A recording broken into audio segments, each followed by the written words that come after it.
Hello everyone.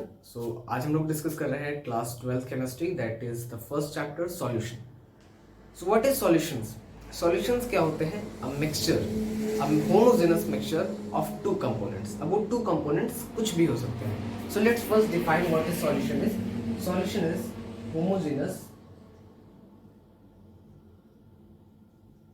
Homogeneous mixture. Mixture है homogeneous of non reacting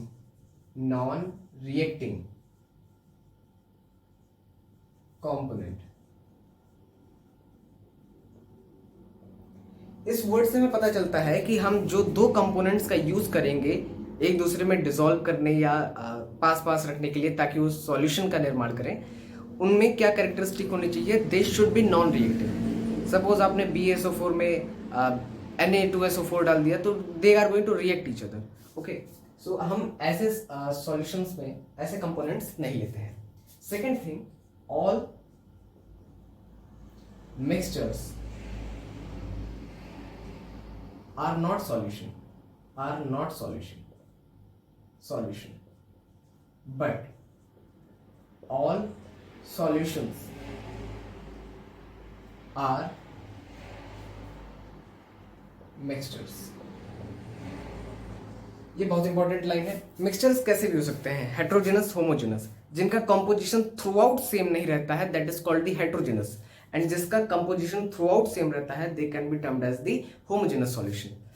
पर solution कैसे mixture होते हैं? They are homogeneous mixture, their composition throughout going to be same. हमने non reacting components लिखा। अभी components दो तरीके के होंगे, solute and the next going to be the solvent. Solute क्या होता है? जनरली ये वर्ड हम लिख रहे हैं, जनरली लेस इन क्वांटिटी।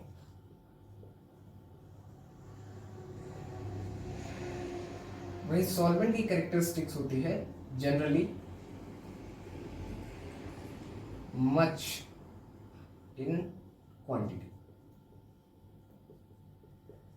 ये जनरली हमने इसीलिए लिखा है क्योंकि कई बार ये फेल हो जाते हैं, तो हमें सॉल्वेंट के लिए कुछ डिफाइन करना होगा। What is solvent? तो solvent is the component which have same physical state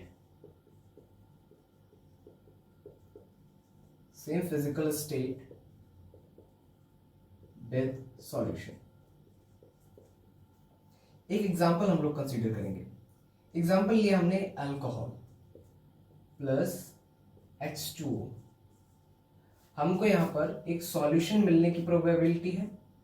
solution क्या होगा? X सॉल्यूशन होगा कोई भी। अब इसमें अल्कोहल हमने लिक्विड लिया है, H2O भी हमने लिक्विड लिया है। अब ये डिपेंड करेगा कि इसमें कॉम्पोजिशन किसका ज्यादा है। सपोज हमने 50 ml ऑफ अल्कोहल ले लिया और 20 ml ही क्या लिया? H2O लिया। तो सॉल्यूशन में फिजिकल स्टेट डिपेंड करेगी सॉल्यूशन की। मान लिया हमने इसका भी फिजिकल स्टेट लिक्विड ही है। अब क्योंकि इसका नंबर भी ज्यादा है और इसका फिजिकल स्टेट इससे सेम भी है, it is going to act as the solvent.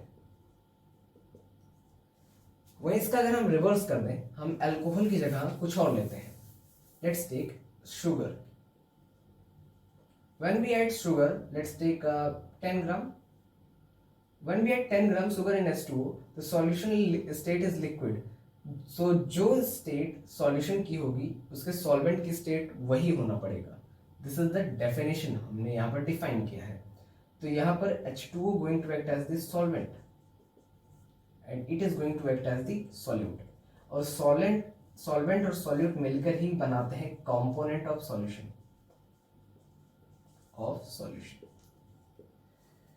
तो ये था हमारा सॉल्यूशंस का इंट्रोडक्शन। सॉल्यूशन चैप्टर जब हम लोग स्टार्ट करते हैं तो फर्स्ट स्टेप में हम लोग डिस्कस करते हैं about vapour pressure. Vapour pressure अपने आप में एक बहुत इंपॉर्टेंट टर्म है। तो पहले हम लोग समझते हैं वेपर प्रेशर क्या होता है, उसके बाद हम लोग खुद ही इसको डिफाइन भी करेंगे। Suppose you are having this container, इसको हमने क्लोज भी कर दिया है। हमने इसको यहां से एनर्जी भी दी है एनर्जी दिया है उसमें हमने कोई लिक्विड x रखा है या H2 ही आप इमेजिन कर लो कि यहाँ पर हमने यहाँ पर H2 रखा है। अब जब आप इसको एनर्जी दोगे तो इसकी लिक्विड स्टेट चेंज हो जाएगी गैसियस स्टेट में, कुछ वेपर्स बनेंगे, मतलब मैं कह सकता हूँ कि इवापोरेशन होगा। Evaporation is the surface phenomena. Molecules को एनर्जी मिलेगी, activation energy, they get excited, kinetic energy मिलेगी। एक्साइटेड स्टेट में क्या बनाएंगे? वेपर्स। ये वेपर्स क्या करेंगे? इस लिक्विड सरफेस पे प्रेशर एक्सर्ट करेंगे। हमने इनको क्या किया? इवोपरेट किया है अभी। और जब ये इस पे टकराएंगे तो यहां पर कंडेंसेशन भी होगा कुछ। अच्छा, आप देख लो इवापोरेशन भी हो रहा है, कंडेंसेशन भी हो रहा है, यानी लिक्विड फेज था, ये कन्वर्ट हो रहा है गैसियस फेज में। पर ये gases after condensation again going to convert into this liquid. So ये प्रोसेस लगातार कंटिन्यू चल रही है। तो अब हम इस स्टेट पर हैं कि हम वेपर प्रेशर को डिफाइन कर सकते हैं। सो vapour pressure exerted by vapor on the liquid surface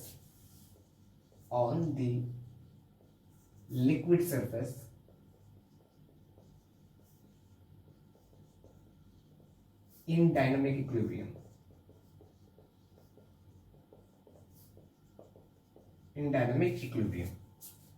liquids को हमने इवोपरेट किया, जब कंडेंस होंगे यहाँ पर वेपर्स का फॉर्मेशन होगा। This vapours are exerting pressure on this liquid surface. This pressure is going to be termed as the vapour pressure.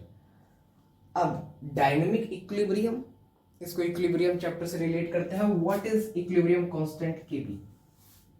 KP को अगर हम डिफाइन करेंगे यहाँ पर तो KP is going to equal with the pressure due to this vapours. इसको हम vapour imagine करेंगे, इसको हम लिक्विड इमेजिन करेंगे। तो pressure because of the vapour upon the pressure due to the liquid. Liquid के प्रेशर को हम नेग्लेक्ट कर सकते हैं, इसको हम 1 मान लेंगे। इक्विलिब्रियम चैप्टर से हम लोग रिलेट कर रहे हैं। अब एक्टिव मास यहाँ पर इसका कंसिडरेबल होता है 1। तो यहां से मुझे एक फॉर्मूला मिल जाता है Kp is equals to Pv। ठीक है, तो हमने वेपर प्रेशर भी डिफाइन कर लिया। अब वेपर प्रेशर डिपेंडेंट क्वांटिटी है। सो vapour pressure is dependable, depends only on equilibrium constant के इक्वल हो रहा है वेपर प्रेशर। सो जिस क्वांटिटी पर ये इक्विलिब्रियम कांस्टेंट डिपेंड करेगा, on the same quantity this vapour pressure going to be depend. So depends only on temperature and second is nature of liquid।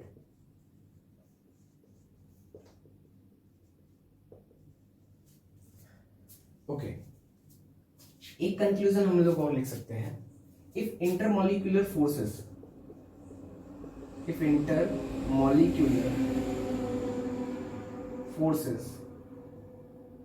Are weak, then दो components हैं या एक ही component है, उसके जो मॉलिक्यूल्स हैं उनके बीच में जो इंटरेक्शन है it is weak. If the interaction is weak, we require less amount of activation energy to increase the kinetic energy of this molecule। so less energy release। तो हम अगर same energy इसको दे दें तो क्या होगा? intermolecular forces are weak, then easily convertible into vapor।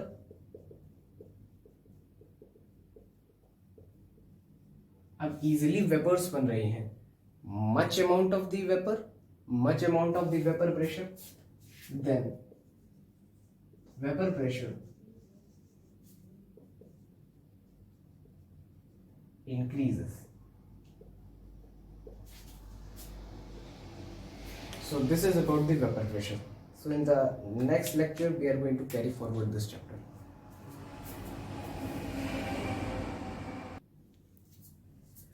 So vapour pressure के ही terms में अब हम नेक्स्ट चीज डिस्कस करेंगे रॉल्ड्स लॉ। डिस्कशन चल ही रहा था वेपर प्रेशर पर, बीच में रॉल्ड्स आए। रॉल्ड्स ने कुछ लॉस दिए क्योंकि कुछ दिक्कतें आ रही थी। सबसे पहली चीज क्या था, रॉल्ड्स के दो लॉ है। सबसे पहला लॉ है वॉलेटाइल लिक्विड्स के सॉल्यूशन के लिए, यानी लिक्विड लिक्विड सॉल्यूशन के लिए, लिक्विड लिक्विड सॉल्यूशन के लिए उन्होंने कुछ लॉस दिए। देखिए पहली चीज तो क्लियर कर लीजिए, what is volatile and what is non volatile. Volatile वो होते हैं जो रूम टेम्परेचर पर भी या टेम्परेचर देने पर भी वेपर्स बनाने की टेंडेंसी रखते हैं। नॉन वॉलेटाइल्स जनरली हम उनको कहते हैं जिनके पास वेपर बनाने की टेंडेंसी नहीं होती है। ठीक है, सो लिक्विड लिक्विड सॉल्यूशंस में ये दोनों क्या होंगे, वॉलेटाइल होंगे। पहली चीज मतलब इनके पास वेपर बनाने की टेंडेंसी है। तो चलिए इनको रखते हैं हम एक बीकर में। यहाँ पर हमने दो लिक्विड्स हमने लिए हैं, ए और बी।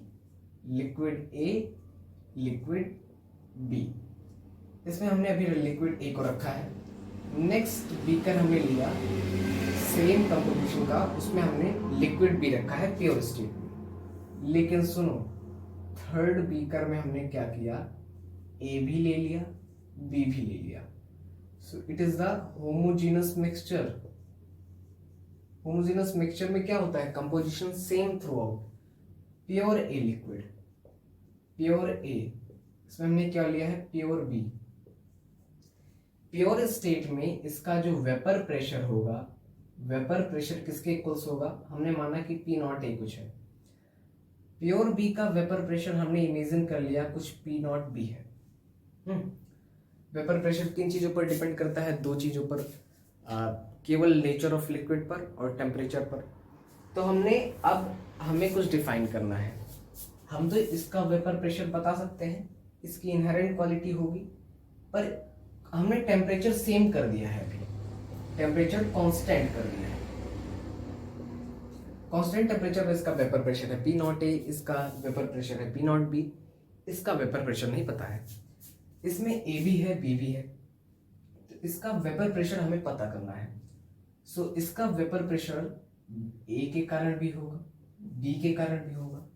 सो वेपर प्रेशर को कैसे फाइंड करें, इसके लिए रॉल्ड्स ने लॉ दिया। तो सबसे पहले हम कुछ समझते हैं रॉल्ड्स का क्या कहना था इस बारे में। So Raoult's stated that the vapour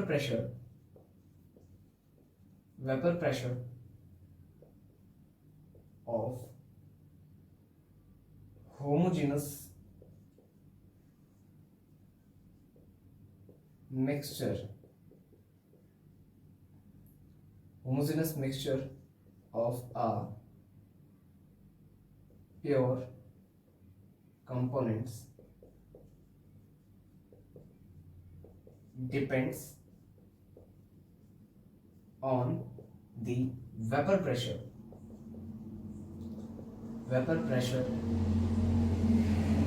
of pure liquid A as well as pure liquid B। रॉल्ड्स ने बताया कि इस सॉल्यूशन का जो वेपर प्रेशर होगा वो लिक्विड ए और लिक्विड बी दोनों के नेचर और दोनों के कंपोजिशन पर डिपेंड करेगा कि हमने कितना अमाउंट लिया है। सपोज करिए अगर हमने इसमें लिक्विड ए इनॉर्मस अमाउंट में लिया होगा, so the vapour pressure in the solution due to A ज़्यादा होगा। सो कंपोजिशन पर डिपेंड कर रहा है। तो उन्होंने एक चीज बताया कि vapour pressure of component is vapour pressure of component in volatile solution, in volatile homogeneous mixture is directly proportional to amount, directly proportional to its amount. अच्छा, अमाउंट मतलब मोल फ्रैक्शन से ले लो। मोल फ्रैक्शन क्या होता है, moles of any quantity divided by total moles, it is equals to the XA mole fraction of A to its amount, directly proportional to its amount. और amount को generally हम define करते हैं mole fraction. So यहां से हमें एक question मिली that in the solution P naught A, यानी पार्शियल इसका प्रेशर जो होगा, पी नॉट ए किसका वेपर प्रेशर है, vapour pressure of A is equals to P naught A and vapour pressure of B is equals to P naught B. In solution हमें यहां से पता चला कि डायरेक्टली प्रोपोर्शनल टू मोल्स है, मतलब वेपर प्रेशर। अब हम वेपर प्रेशर नहीं लिख सकते हैं, पार्शियल प्रेशर हमें यूज करना होगा। पार्शियल प्रेशर ऑफ ए, इस पूरे सॉल्यूशन में जब इवापोरेशन होगा तो कुछ वेपर्स इकट्ठा होंगे, ये वेपर्स ए के भी होंगे बी के भी होंगे, तो वेपर प्रेशर ए के कारण भी आएगा बी के कारण आएगा। तो ए के कारण कितना प्रेशर आ रहा है, that is called the partial pressure of A. उसको हमने क्या कहा कि vapour pressure of a component in a volatile homogeneous mixture is directly proportional to the amount or the mole fraction. So P dash A is directly proportional to XA. Next चीज यहां से आती है, P dash A can be written as XA P naught A। ये Rawls ने हमें बताया कि किसी भी लिक्विड सॉल्यूशन में, लिक्विड वॉलेटाइल सॉल्यूशन में किसी भी कंपोनेंट का पार्शियल प्रेशर कितना है ये उसके प्रोडक्ट पर डिपेंड करता है, product by the mole fraction. So components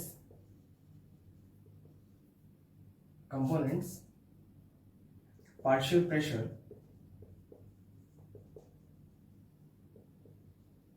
is product of its mole fraction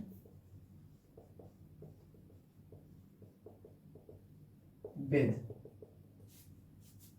its pure vapor pressure। मतलब इस लिक्विड कंटेनर में इस ए के कारण जितना प्रेशर आएगा वो X A P naught A हो गया। अच्छा, same goes for B, B कितना आएगा, इसका हमने माना कि पार्शियल प्रेशर ऑफ बी हम सीधे निकालते हैं, partial pressure of B directly proportional to X B. अब यहां से हमें पता चला that P dash B is goings to equals with X B P naught B. P naught क्या है, उसका प्योर लिक्विड में, अब प्योर फॉर्म में उसका वेपर प्रेशर, और एक्स बी कितने अमाउंट में वो इस लिक्विड कंटेनर में प्रेजेंट है। ठीक है, सो यहां से हमें दो फॉर्मूले मिल गए। फिर वही बात आती है कि what is the solutions vapour pressure, vapour pressure of solution. अब वेपर प्रेशर ऑफ सॉल्यूशन, तो वेपर तो ए के कारण भी है बी के कारण भी है, तो the vapour pressure will be the sum of the vapour pressure by A and sum of the vapor pressure by B. So vapor pressure of solution is going to be the sum of vapor pressure by A plus vapor pressure by B। हम दोनों terms ले लेते हैं यहाँ पर। So P solution is equals to the P total is going to equals with X A P naught A plus X B P naught B। X को pronunciate हम काई से करते हैं, क्या काई से करते हैं, उतना इंपॉर्टेंट नहीं है। So this is the final expression and one of the most important explanation. अब कंपटीशन में इस पर एक क्वेश्चन पूछा गया है, अब हम इसको थोड़ा सा मॉडिफाई करेंगे। इस फॉर्मूला को हम मॉडिफाई ऐसे करेंगे, दैट इज एक्स से P naught A plus X B P naught B is equals to P total.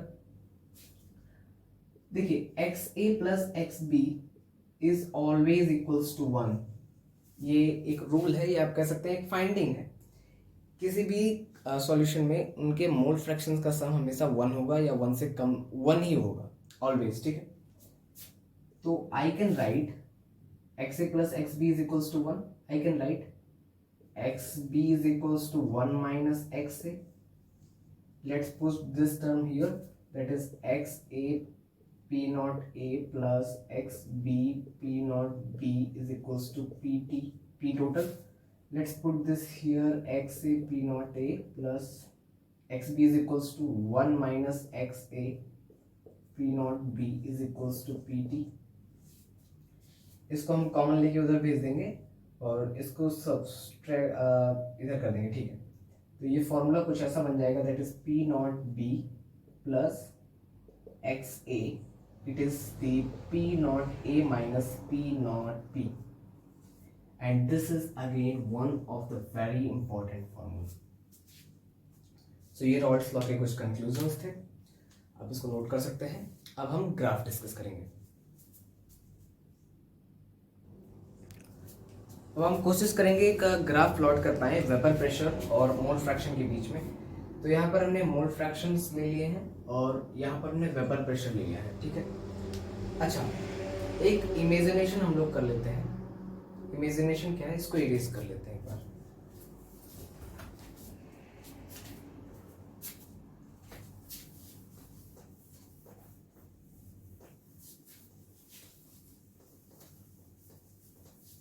ठीक है, यहाँ पर हमने ले लिया है P naught A, partial pressure of A, और यहाँ पर हम ले लेते हैं पार्शियल प्रेशर ऑफ बी।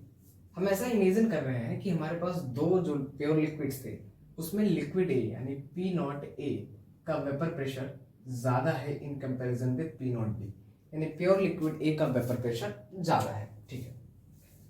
अब इस ग्राफ में हमने दो पॉइंट्स लिए हैं, this point and this point. इससे बड़ा ग्राफ हम ले भी नहीं सकते हैं because this is X B and this is X A and both gets the result 1। तो ये दो पॉइंट्स इसी के बीच में आएंगे। इस पॉइंट पर इस समय इसका वेपर प्रेशर सबसे ज्यादा है। क्यों? द रीजन इज दैट यहां पर अभी एक्स ए का अमाउंट बहुत ज्यादा है, एक्स बी का अमाउंट 0 है। सपोज अब मैंने कुछ सॉल्यूट्स ऑफ बी उठा के इसमें ऐड कर दिया, एक्स बी जब हम ऐड करेंगे तो इसका अमाउंट चेंज होगा। अब हमने इसमें थोड़ा सा ऐड किया तो चेंज हुआ, फिर और थोड़ा सा ऐड किया तो आप देख रहे हैं एक्स बी चेंज होता जा रहा है। इधर यहाँ पर एक्स बी 1 है तो एक्स बी का अमाउंट इंक्रीज कर रहा है और एक्स ए का अमाउंट डिक्रीज कर रहा है। अब हम इसमें क्या करते गए, सॉल्यूट्स ऑफ बी ऐड करते गए, ऐड करते गए, ऐड करते गए, ऐड करते गए, ऐड करते गए, and graph is something like that. Same thing हमने क्या किया, अब सेम थिंग हमने क्या किया P नॉट बी के साथ किया। यहाँ पर एक्स बी का अमाउंट बहुत ज्यादा था, अब हम इसमें A के अमाउंट ऐड करते गए, ऐड करते गए, ऐड करते गए, ऐड करते गए, ऐड करते गए, ऐड करते करते यहाँ पर अमाउंट ऑफ A क्या हुआ, अमाउंट ऑफ A इंक्रीज हो गया और अमाउंट ऑफ B सडनली 0 हो गया है। तो ये क्या हो जाएगा, P नॉट B का ग्राफ, और ये किसका कर्व हो जाएगा, P नॉट A का कर्व। एक्स बी पर P नॉट A की वैल्यू 0 है बिकॉज एक्स ए का कंसेंट्रेशन भी 0 है, ठीक है। तो ये चीजें हो गई। अब इस ग्राफ पर सबसे इंपॉर्टेंट चीज जो है सॉल्यूशन या total vapour pressure of solution को प्लॉट करना। So tell me one thing, अगर हम कोई भी पॉइंट ले यहां पर और एक पॉइंट यहां पर ले लें, सेम ही पॉइंट रहेगा दोनों, इस पॉइंट पर total vapour pressure of solution क्या होगा। इस ग्राफ में हमें दिख रहा है ये कुछ है vapour pressure of A, P naught A, और यहीं पर ये कुछ है vapour pressure due to A at the same point. इसको अगर हम इसमें सम कर दें so that will be the vapour pressure of the solution, ठीक है। तो vapour pressure of the solution, if this added in this, we get the vapor pressure of the solution. So vapor pressure of the solution is something like that goes in the curve. हम marker दूसरा लेंगे,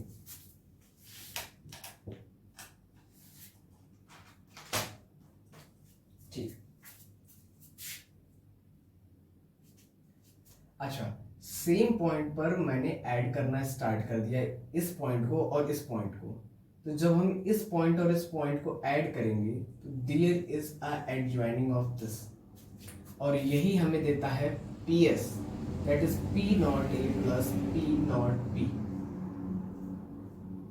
हाँ, P solution हमने यहाँ पर logically पूरा graph plot किया है, अदरवाइज हम इस ग्राफ को y is equals to mx plus c से भी प्रूव कर सकते हैं। हमने प्रीवियस इक्वेशन निकाली थी that PS is equals to P naught B plus X A P naught B minus P naught A minus P naught B। यहाँ से इसको हम y is equals to mx plus c पर satisfy करा के slope और constant की value put करके इस ग्राफ को प्लॉट कर सकते हैं। पर लॉजिकल अंडरस्टैंडिंग के साथ if I take this value and this value, I will sum this value, we get the total vapour pressure of the solution here. So this is the logical understanding to make this graph. Here it is the point of pure liquid. B, it is the point of pure liquid. A. So this is the graph. तो अभी हमने partial pressure को समझा, उसके graph को भी समझा। अब ये तो था रॉल्स का स्टेटमेंट और ग्राफ। इसी बीच में एक स्टेटमेंट आता है डाल्टन का, डाल्टन स्टेटमेंट। डाल्टन स्टेटमेंट जो आता है वो हम क्लास 11th केमिकल इक्विलिब्रियम में भी यूज कर चुके हैं, that is the partial pressure. तो पहली चीज तो रॉल्स का कंक्लूजन क्या था? रॉल्स ने कहा था कि partial pressure of any gas is equals to partial pressure of A is equals to P naught A x A, or partial pressure of B in any volatile liquid solution is P naught B x B. Dalton का statement था that partial pressure is equals to partial pressure of any gas, or this is valid only for the gases. तो partial pressure of the any component of gas is equals to the mole fraction. अब हम mole fraction of component in vapour multiply with what? Total pressure, total vapour pressure. So इनकी question के हिसाब से P dash A क्या हो जाएगा, इसको हम मेजर कर लेते हैं। Y मोल्स प्रेजेंट है इसके, सो YA PT, where PT is a total vapor pressure. So PT is equals to previous हमने देखा था, that is equals to P naught A x A plus P naught B x B। ठीक है, इसको हम वहां भी प्लेस कर सकते हैं। So partial pressure of A YA PT हो गया, partial pressure of B YB P dash T हो जाएगा, where P T is the total vapour pressure. So ये था डाल्टन्स का कंक्लूजन। अब partial pressure of any gas will be equal always. So जो पार्शियल प्रेशर हमने यहाँ निकाला था वो पार्शियल प्रेशर इसके इक्वल भी होगा।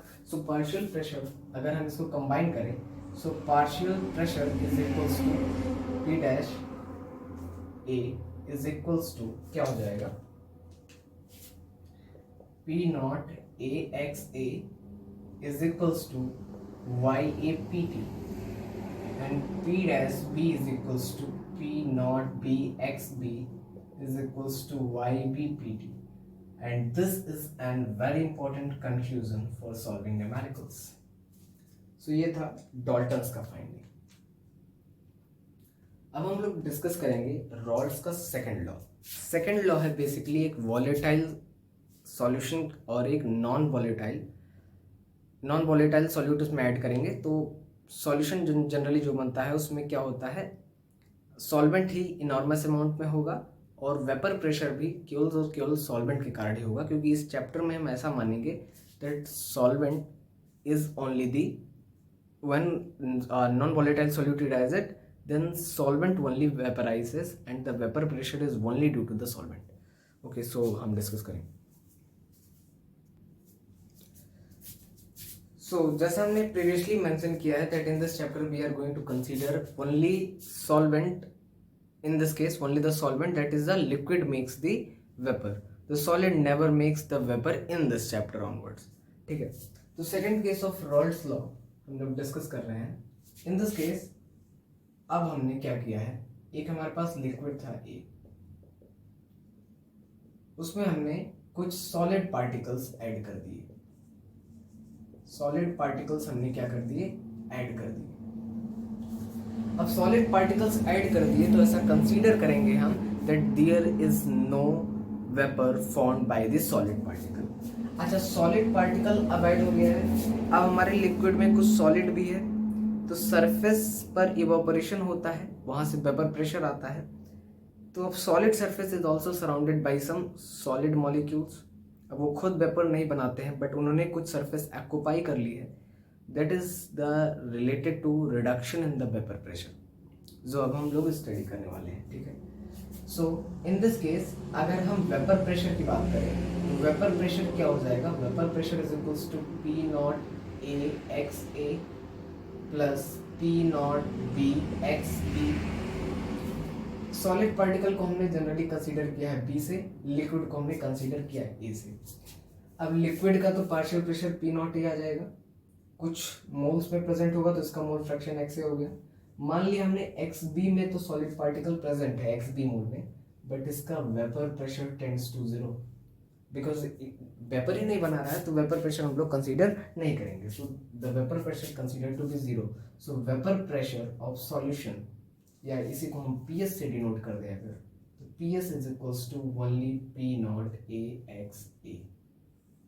This is second law of Raoult's. इसकी हम लैंग्वेज अभी लिखेंगे, पर हम अभी भी कुछ कंक्लूजन्स निकाल लेते हैं। We know that X A plus X B is equals to 1।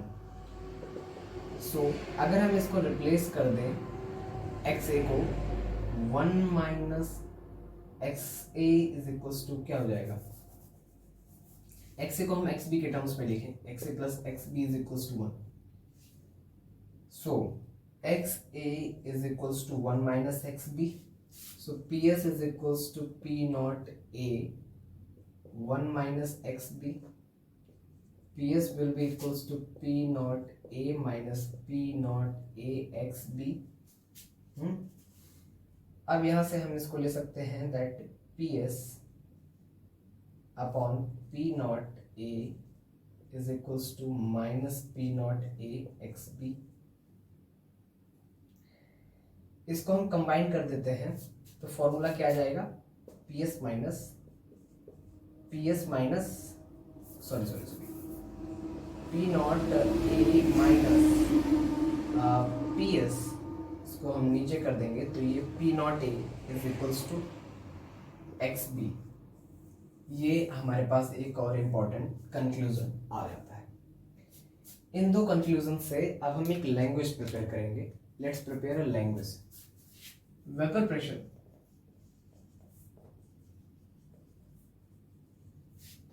of solution containing non-volatile solute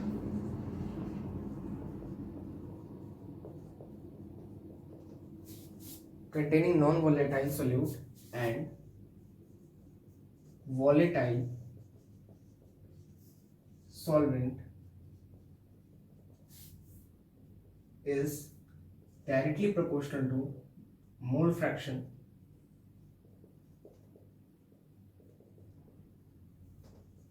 of solvent।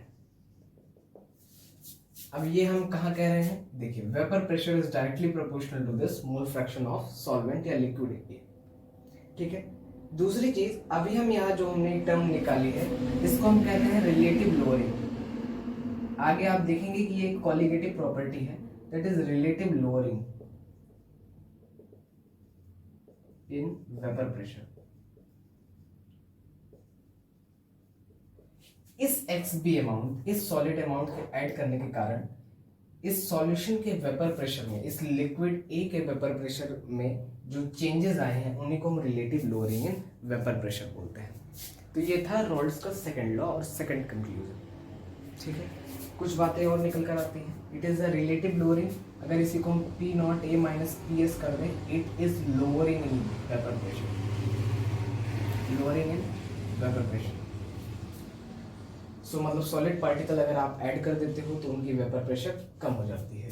तो यहाँ हम लिखेंगे vapour pressure of solution is directly proportional to P naught is directly proportional to XA. Yes, we can say PS is equals to P naught A XA. एक conclusion हमारा ये निकला। Second conclusion is that P naught A minus PS upon P naught A is equals to XP. अब इसी फॉर्मूले का use करके NCERT ने अपने न्यूमेरिकल्स सॉल्व किए हैं, ठीक है। NCERT न्यूमेरिकल्स इसी फॉर्मूले से सॉल्व हो जाते हैं, बट प्रॉब्लम है इस फॉर्मूले के साथ, not give the exact answer, not give exact answer. of molecular composition.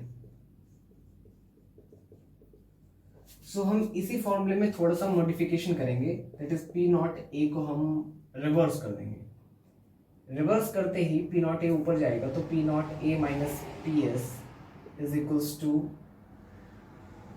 1 minus X B. अब हम पूरा डेरिवेशन नहीं करेंगे, हम सीधा कंक्लूजन पर आते हैं कि इस फॉर्मूले का रिजल्ट क्या होगा।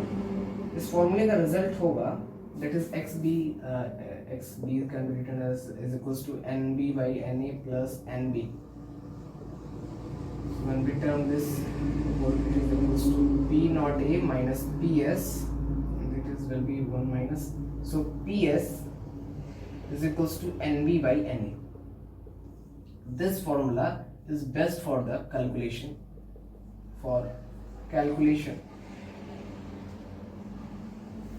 of relative moles of B. सो ये रॉड्स के दोनों कंक्लूजन्स थे, आप इसको नोट कर सकते हैं।